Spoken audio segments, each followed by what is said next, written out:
حضرت آدم علیہ السلام سب سے پہلے انسان اور سب سے پہلے نبی ہیں۔ اللہ تعالیٰ نے پہلے حضرت آدم علیہ السلام کو پیدا فرمایا، پھر آپ کی بائیں پسلی سے حضرت حوا کو پیدا فرمایا، اور اللہ تعالیٰ نے آپ کو تمام چیزوں کے نام اور خواص سکھائے تھے۔ فرشتوں کو آپ کے سامنے سجدہ کرنے کا حکم فرمایا، یعنی آدم علیہ السلام کے سامنے، اور تمام فرشتوں نے سجدہ کیا۔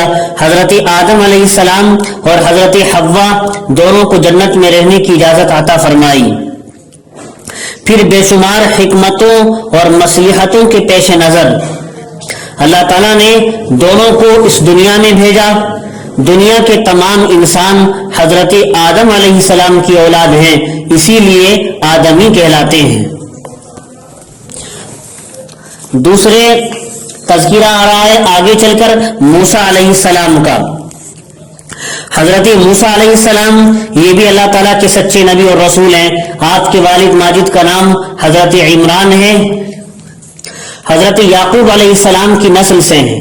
حضرت موسیٰ علیہ السلام کے بڑے بھائی حضرت ہارون علیہ السلام ہیں۔ دونوں کو اللہ تعالیٰ نے نبوت سے سرفراز فرمایا۔ اس زمانے کا فرعون بڑا سخت ظالم تھا، اس نے بنی اسرائیل کو غلام بنا رکھا تھا۔ فرعون اور اس کی قوم کے لوگ بنی اسرائیل پر بہت ظلم کرتے تھے۔ حضرت موسیٰ علیہ السلام اور حضرت ہارون علیہ السلام فرعون کے دربار میں تشریف لے گئے اور اس کو اللہ تعالیٰ کا پیغام سنایا اور دو معجزے بھی پیش فرمائے۔ ایک معجزہ عصائے مبارک کا تھا اور دوسرا معجزہ ید بیضا کا تھا۔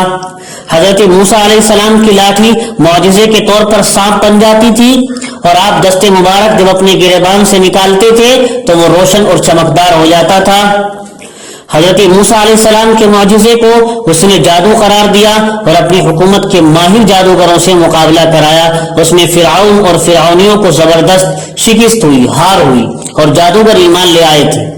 فرعون اور اس کے پیروکاروں کی تنبیہ کے لیے اللہ تعالیٰ نے مختلف قسم کے چھوٹے چھوٹے عذاب بھیجے، لیکن جب وہ اپنی سرکشی سے باز نہیں آئے تو اللہ تعالیٰ نے بڑا عذاب نازل فرمایا، یعنی فرعون اور اس کے لشکر کو دریائے قلزم میں غرق فرما دیا اور تمام لوگوں کے لیے ان کو عبرت کا ذریعہ بنا دیا۔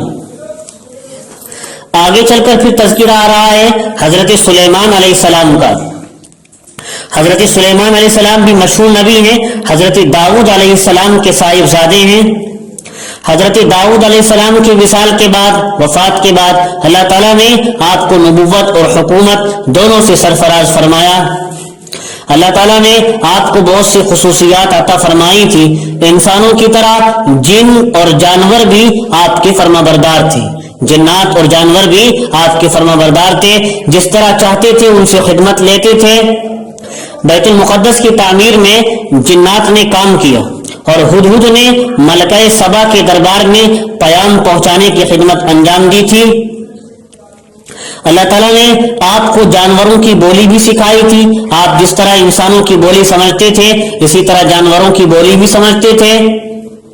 چنانچہ وادی نمل میں آپ کا گزر ہوا تو چیونٹیوں کے سردار نے چیونٹیوں کو حکم دیا کہ تم اپنے بلوں میں گھس جاؤ، حضرت سلیمان علیہ السلام اور ان کا لشکر تمہیں رون نہ ڈالے اور انہیں خبر بھی نہ ہو۔ یہ بات سن کر حضرت سلیمان علیہ السلام ہنس پڑے اور اللہ تعالیٰ کا شکر ادا کیا۔ اللہ تعالیٰ نے ہوا کو آپ کے تابع کر دیا تھا۔